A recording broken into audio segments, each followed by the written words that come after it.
வீடுகளில் விரிசலா நீர்க்கசிவா? உங்கள் கட்டடங்களில் ஏற்படும் அனைத்து பிரச்சனைகளுக்கும் நிரந்தர தீர்வை உத்தரவாதத்துடன் தருகிறது பில்டிங் டாக்டர். பாஜக மாநில தலைவர் அண்ணாமலையின் செய்தியாளர் சந்திப்பை பார்க்கலாம். குஜராத்தில் தாக்கப்பட்ட புயல் டக்கூட்டா புயல் தாக்கியது பொழுது 9836 கோடி ரூபாய் கேட்டாங்க. மத்திய அரசு உடனடி நிவாரண நிதியாக 1000 கோடி ரூபாய் கொடுத்தாங்க. அதன் பிறகு மிச்சம் 8836 கோடி ரூபாய் கொடுக்கல. காரணம், அசஸ்மெண்ட்ல வித்தியாசம் இருக்கும். மத்திய அரசுடைய டீம் அசஸ்மெண்ட்டுக்கும் மாநில அரசு கேட்கக்கூடியதுக்கும் வித்தியாசம் இருக்கும்.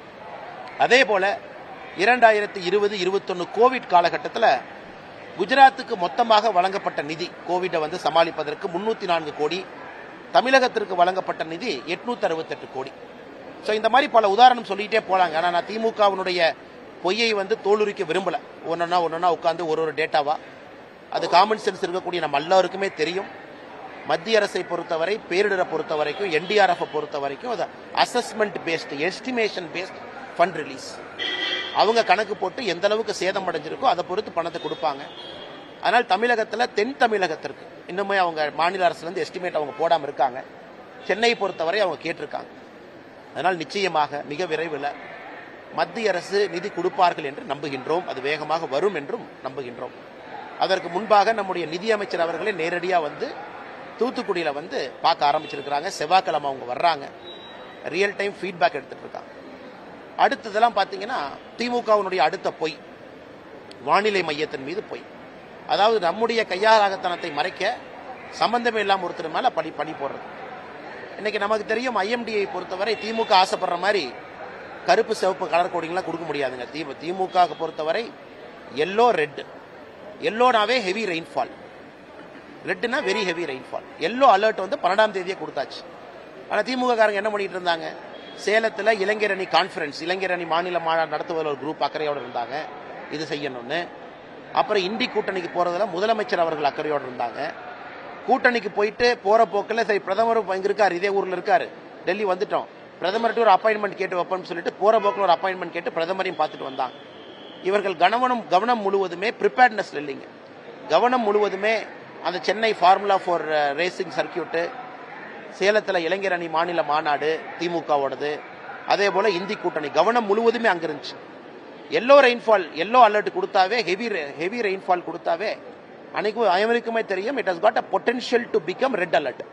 அது ரெட்டாக மாறுவதற்கான எல்லா சாத்தியக்கூறுகளும் இருக்குன்னு தெரிஞ்சும் ஹெவி ரெயின்ஃபாலுக்கான எல்லா பிரிகாஷனரி மெஷரும் எடுக்கல. இது அட்வான்ஸா கொடுக்கப்பட்ட வார்த்தை. அதன் பிறகு ரெட் அலர்ட் அது கொடுத்தாங்க. இப்ப திமுக சொல்வது போல இல்ல, எங்களுக்கு ஒரு மாசத்துக்கு முன்னாடியே சொல்லணும், ஒரு வாரத்துக்கு முன்னாடியே சொல்லணும், நீங்க சொன்னா தான் நாங்க இளைஞர் அணி மாநில மாநாட்டை ஒத்தி வச்சுட்டு டெல்லி போறதெல்லாம் ஒத்தி வச்சுட்டு நாங்கெல்லாம் இங்கிருந்து அங்க கிளம்பி போக முடியும். இந்த அளவுக்கு அபத்தமான ஒரு ஆர்கியூமெண்ட்டை யாருமே இந்திய அரசியலில் பார்த்ததில்லை. எந்த அளவுக்கு தமிழகத்தில் திமுகவை பொறுத்தவரை பொய்யிலே வளர்ந்த ஒரு கட்சி என்பதற்கு இது மறுபடியும் உதாரணமா இருக்கு. மழை வந்த பிறகு கூட திருநெல்வேலியினுடைய மேயர் சேலத்தில் இருந்தார். திருநெல்வேலியினுடைய மேயர் யார் அங்க இருக்க வேண்டியவர் சேலத்தில் இந்த இளைஞர் அணி மாநாட்டு பந்தல நின்று இருக்கார். இந்த அளவுக்கு ஒரு மோசமான ஆட்சி தமிழகத்தில் இருக்கு. இவர்களால் மக்களுக்கு நன்மை கிடைக்கல என்பதை தாண்டி இவர்களால மக்களுக்கு வரக்கூடிய எந்த பிரச்சனையிலிருந்தும் காப்பாற்ற முடியாது என்றாயிடுச்சு. இன்னைக்கு என்ன ஆச்சுங்க? நான் 1.5 வருஷமா கிளிப்பிள்ளையை போல சொல்லிக் கொண்டிருக்கின்றேன், நம்மை மற்ற மாநிலங்கள்லாம் ஓவர்டேக் பண்ண போறாங்க. இன்னைக்கு நீங்க பாருங்க, உத்தரப்பிரதேசம் நம்மளை ஓவர்டேக் பண்ணிட்டாங்க. அதாவது கிட்டத்தட்ட 40-50 ஆண்டுகளாக இந்தியாவுடைய 2வது பெரிய மாநிலம் பொருளாதாரத்தில் நாம் இருந்தோம். 40-50 ஆண்டுகளாக. ஒரு வாரத்திற்கு முன்பு உத்தரப்பிரதேசம் தமிழ்நாட்டை முந்தி அடித்துவிட்டு இந்தியாவுடைய 2வது பெரிய பொருளாதார மாநிலமா மாறிட்டாங்க. அப்ப என்ன சொன்னாங்க? தயாநிதி மாறன் பாத்தீங்கன்னா ஸ்டேஜில் போய் டாய்லெட் கழுவுறவங்க பான்பராக் அப்படின்னு சொல்லுவாரு.